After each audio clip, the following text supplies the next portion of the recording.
Welcome to True Crime by Indie Drop-In. Each week we feature an episode from the best independent creators. Hit subscribe for more great true crime content.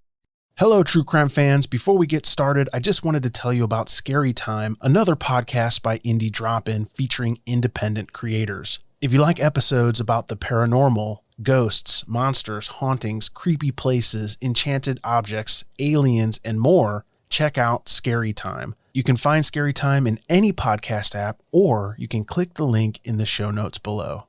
All right, let's get to today's true crime episode. Today's episode is from Stolen From Me.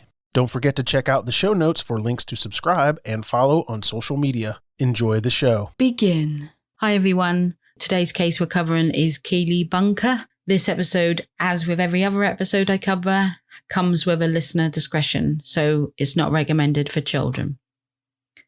Keeley Bunker was a beautiful, bright young girl standing at just 4'11" tall. She weighed around 6.5 stone. She was a petite young girl. Keeley came from Tamsworth.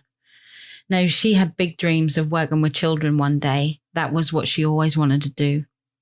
And on September the 18th, 2019, Keeley and her friend Monique were so excited. They'd been planning this for such a long time. They got all dressed up and they were ready to go. They were celebrating Keeley's belated birthday. She had turned 20 just 12 days ago. They were heading out to a concert in Birmingham at the O2, where they were watching one of their favourite rappers called H. After the concert had finished around 10 p.m, the girls headed to a nightclub called Snobs. This was in Birmingham. They wanted to finish their celebrations there. Keeley and Monique's friend was waiting for them to arrive, Wesley Street. Now, when they arrived, Keeley was seen on CCTV dancing and laughing. She was also seen dancing and laughing next to Wesley as they drank and danced the night away.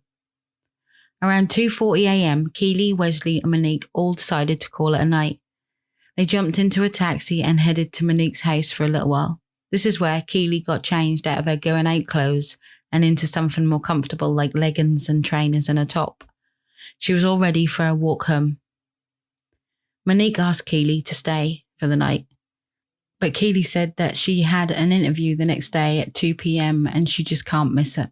So she just want to go home, go to bed, and get up the following day all refreshed and ready for her interview. It was getting late around 4 a.m. and Keeley lived around 20-minute walk away, and it was the middle of the night, so Monique asked again, "Keeley, please stay." But Keeley said, "It's okay, I've got Wes. Wes will walk me home, don't worry." Wes agreed to walk Keeley home.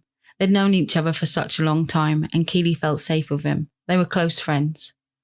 Wesley was 20 years old, around 6'1" tall, and he had an athletic build. He worked as a warehouse packer, and he was described as someone who was friends with everybody. Keeley and Wesley headed home. Monique texted Keeley to see if she got home safe, but she got no reply. Monique ended up texting Wesley to say, did Keeley stay around yours and is she all right because she hasn't texted me back? But Wesley said that he left Keeley at a phone box around a 5-minute walk away and she was fine, and he went home and went to bed. So on the 19th of September, the following day, Debbie, Keeley's mum, went into her daughter's room to see if she was up and getting ready for her interview. But when she walked in, Keeley wasn't even there. She felt a bit panicked, so she posted to Facebook, "Has anyone seen Keeley?" Now, when Keeley's interview came and went at 2 p.m, everyone started to become more concerned. 5 p.m. came. Keeley's mum reported Keeley as a missing person to the police. Now, Wesley was the last known person to see Keeley, and he told Keeley's dad, Christopher, that he left Keeley at the phone box. He thought she'd be safe. It was 5 minutes away, and now he feels really bad because no one knows where she is. Wesley is said to have gone to Monique's house for a little while with his mate, and he was explaining to Monique that everyone seemed to be texting him or calling him and blaming him for Keeley's disappearance. They were all saying, "What the hell are you doing leaving her to walk home on her own?" But he said he didn't. He left her at a phone box at Woodworth Avenue, and he said that was 5 minutes away from where she lived. What would have happened in 5 minutes, he said. Now, the police started to question friends and family, and because Wesley was the last known person to see Keeley, they asked if he would retrace his steps he took with Keeley last night. And he said, of course. They were childhood friends, remember? Wesley got in the back of the police car. The officers said that Wesley's behaviour was a little off, and he was asking questions. They asked if they could have Wesley's phone. This made him even more uncomfortable. Wesley actually gave the phone to the police, but he gave him the wrong password. And then he gave him the right password. Now, the police turned the phone off to preserve the battery. Now, from the police footage of Wesley in the back of the car, you can see he doesn't look quite right. I'll add that in the video. Now, a dog walker was walking over the park with their dog, and they actually discovered a backpack which contained various different items plus clothes. Now, the backpack was handed in to the police.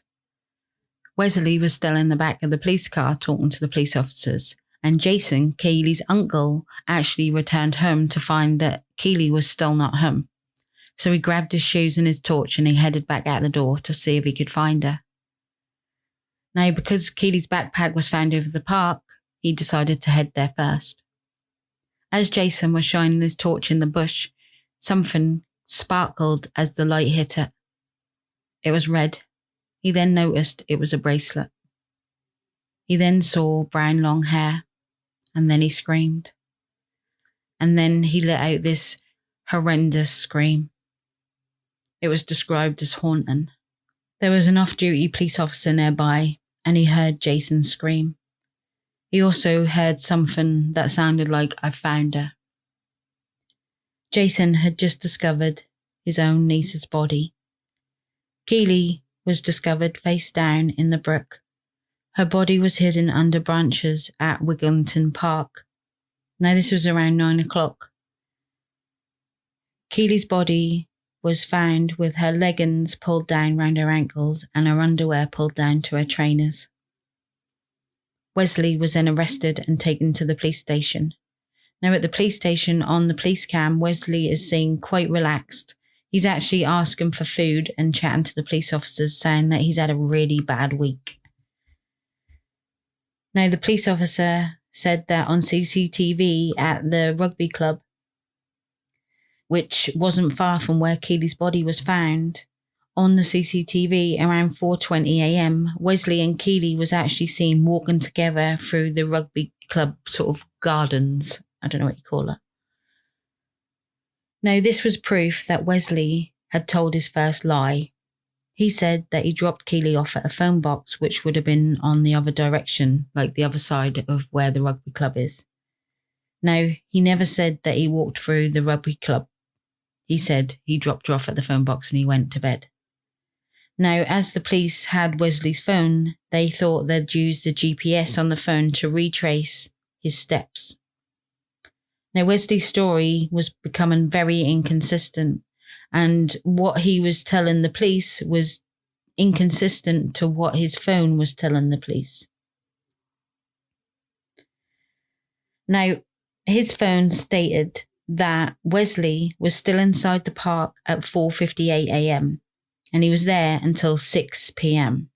Then at 6:20 a.m, he would then return back to the park, and then he would go home and come back again all the way till 10 a.m.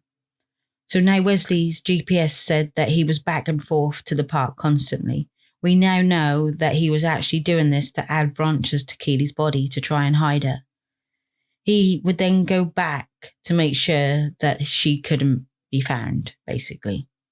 Now, there was a witness come forward saying that he did see Wesley over the park on the 19th several times throughout the morning. So the police informed Wesley that Keeley's body had been discovered. Wesley's second lie came when he said that he was drunk and he can't remember being inside the park with Keeley. He said that they were both drunk and they were laughing. In fact, Keeley had given him a piggyback and he got on top of her back.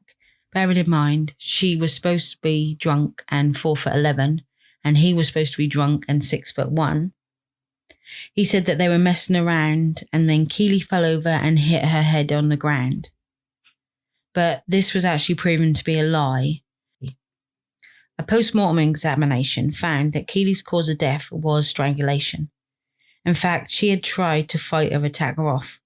She had scratch marks on her own neck, and her fingernails contained her own DNA, where she had tried to scratch the hand that was around her neck and pull it off her neck to try and get free. It was proven in evidence that Keeley had also been raped. And now the DNA evidence taken from Keeley's body showed it belonged to Wesley. On Wesley's t-shirt, they found Keeley's DNA and makeup. Now, Wesley just kept changing his story. He couldn't keep up with the evidence found. And he goes on to say that himself and Keeley did have consensual sex. Now, while doing this, Keeley must have died. He said that she did bang her head when she fell down, and he did have his arm round her neck, but it wasn't tight. He said she went all limp, and he tried to wake her up, but she just was non-responsive. So he panicked, and then he sort of half submerged her body in the brook and then covered it with branches. Not once did he think to phone the police or get any kind of help. Wesley changed his story around 4 times. He said that he felt like he was being blamed for Keeley's death. Forensics pathologists provided evidence stating that Keeley had hundreds of scratches on her body, and she had bruises on her body too and on her face. Her lower lip had a deep cut inside of it, and Keeley had hemorrhaged from inside of her own mouth and on her eye from the pressure that was caused to it. Now, at the trial, when the news broke of Keeley's death and sexual assault came out, now Wesley was the main suspect. This encouraged a number of young girls to come forward. Now, he pleaded not guilty to the rape of these girls. Now, one was under 16 years old, who he raped. Another was age 16, and another one I think was like 17. He had sexually assaulted 3 of them. Now, he was actually charged with these sexual assaults. He told the courts that he was walking with Keeley in the park, and Keeley started flirting with him. And then she said to him, "Do you want to have sex?" He replied yes, and then they went under a tree. He said that he started off putting his arm around her neck, and Keeley's body just went all limp and fell to the floor, basically. And she was face down at the time. She must have banged her face then and got scratches. He said, "I realised that this isn't normal," and she wasn't getting up. He then says that he checked her pulse to see if she was still breathing, and then he couldn't feel one, and he knew she was dead. He said he panicked, and then he got really scared, and he just dragged her body and hid it in the brook and covered it in branches. Now, he states that the scratches on her face was caused from her fall. He actually had scratches on his face where Keeley tried to defend herself when he was strangling her. And he said that his scratches on his face were actually caused by his dog, because when he got home, he stood on the dog's tail and the dog scratched his face. His story changed so many times. Now, pink ribbons were tied all around town in tribute to Keeley's death. The Crown Prosecution Service described Wesley as truly evil. They stated that he did not match the usual image of a rapist. She said that it's easy to have stereotypical image of a perpetrator, but what we often don't think about is a young lad who is popular, a young lad who has so many friends, who is so well known and well liked. This is our rapist. Now, in a statement from the dog walker that actually found the backpack, which contained clothes and perfume and some crisps and an iPad apparently, and some makeup, which was actually Keeley's backpack. The dog walker also said that he kind of thought he saw in the woods a shadow of someone standing there with a torch. sort of watching him, but he couldn't quite work out if that was a person or not. So he didn't report that straight away. It took the jury at Stafford Crown Court just 8 hours to deliver their verdict.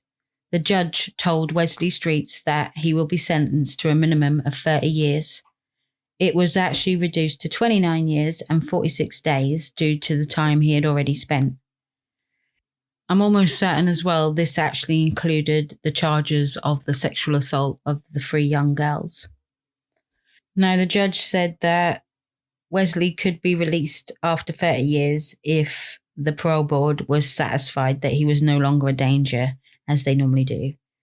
And he said that if this did happen, that he would be on license for life and he could be recalled at any time. Now, the family of Keeley was outside the court and they issued a statement saying that we could never have wished for any more from Keeley. She was perfect in every way. Her life was taken away so cruelly and far too soon. Keeley had many dreams and now they've all been stolen away from her and us. We will not ever see Keeley married, nor go on to have children or enjoy any holidays. The world was hers, and Keeley was only just beginning her happy life. Now, the family said that Keeley was the most beautiful young girl you could ever wish for. And they are just so devastated, as you can imagine. You know, this was their young girl who had everything to live for. And this was her supposedly friend, old school friend, who she's supposed to be able to trust, when really he was just a sex predator attacking these young girls and then finally attacking and killing Keeley. This is such a sad case. Now, this is a really short case because there isn't too much on this case and I didn't want to constantly repeat myself throughout the case. So I just stuck to the facts. Now, obviously, this episode was supposed to be longer, but someone did comment saying that they don't like the 2 episodes together, so the solved and unsolved ones, because they feel like if you put 2 cases in one episode, it takes away the importance of each case and it felt cramped. Now, the reason why this episode is so short is because I pulled the unsolved case out of it, as there's no way on earth that I want anyone's case to be less important, because each individual case is very important to me. So as from a month, like every single month, I'm going to be doing a series on unsolved or missing persons cases. That's as well as my weekly episode, just so they can be highlighted in their own right. And that's why I didn't cover 2 episodes today. Now, the comment wasn't a nasty comment at all. It was just giving their opinion. And it made me think that, you know, I definitely don't want anyone's case to feel less important, because that's not what this is about. It's to raise awareness. So I'm really sorry this episode's a bit shorter, but that is the reason why. I don't have a question for you this week, so I just hope you all have a lovely week, and I'll see you next week with Israel Keys. So take care, much love. Bye-bye. Thanks again for listening to True Crime by Indie Drop-In. If you would like your show featured, reach out to us at Indie Drop-In on all social media or go to indiedropin.com. See you next time.